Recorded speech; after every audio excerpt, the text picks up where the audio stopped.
Thank everybody for being here and please. ইরানের হুঁশিয়ারির পরেই নিজেদের অবস্থান থেকে পিছু হটতে বাধ্য হয়েছে যুক্তরাষ্ট্র।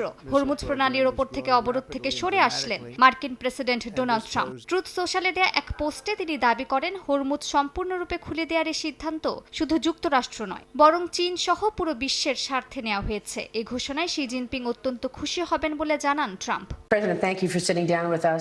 এর আগে ফক্স নিউজকে ট্রাম্প জানান, ইরানের বিরুদ্ধে সংঘাত প্রায় শেষের দিকে। এ সময় চীনের প্রেসিডেন্ট শি জিনপিংকে ইরানের কাছে অস্ত্র বিক্রি না করার জন্য চিঠি পাঠানোর কথা জানান তিনি। ট্রাম্প দাবি করেন, জবাবে শি ইরানকে অস্ত্র সরবরাহের বিষয়টি অস্বীকার করেছেন।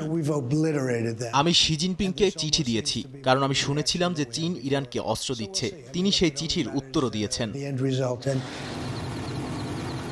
এর আগে হরমুজের ওপর মার্কিন অবরোধ না তুলে নেওয়া হলে লোহিত, ওমান ও পারস্য উপসাগরে জাহাজ চলাচল বন্ধের হুঁশিয়ারি দেয় ইরান। দেশটির সেনাবাহিনীর এক কমান্ডার জানান, এই রুটগুলো দিয়ে আমদানি রফতানির সঙ্গে জড়িত সব জাহাজ চলাচল আটকে দেওয়া হবে। ইরানের বাণিজ্য পথে যে কোনো ধরনের বাধা তৈরির চেষ্টাকে সরাসরি হুমকি হিসেবে বিবেচনা করা হবে বলেও জানানো হয়।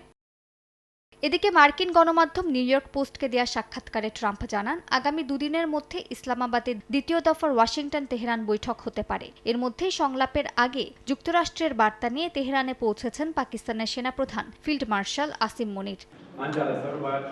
এদিকে ইরানের পররাষ্ট্র মন্ত্রণালয়ের মুখপাত্র জানিয়েছেন, যুক্তরাষ্ট্রের সঙ্গে বৈঠকের মূল উদ্দেশ্যই ছিল ইরানের সাধারণ জনগণের অধিকার নিশ্চিত করা। যুদ্ধে ইরানের প্রায় $270 বিলিয়ন ক্ষতিপূরণ যুক্তরাষ্ট্র, ইসরায়েল সহ মার্কিন ঘাঁটি থাকা মধ্যপ্রাচ্যের 5টি দেশকে দিতে হবে বলে জানিয়েছেন জাতিসংঘে ইরানের প্রতিনিধি।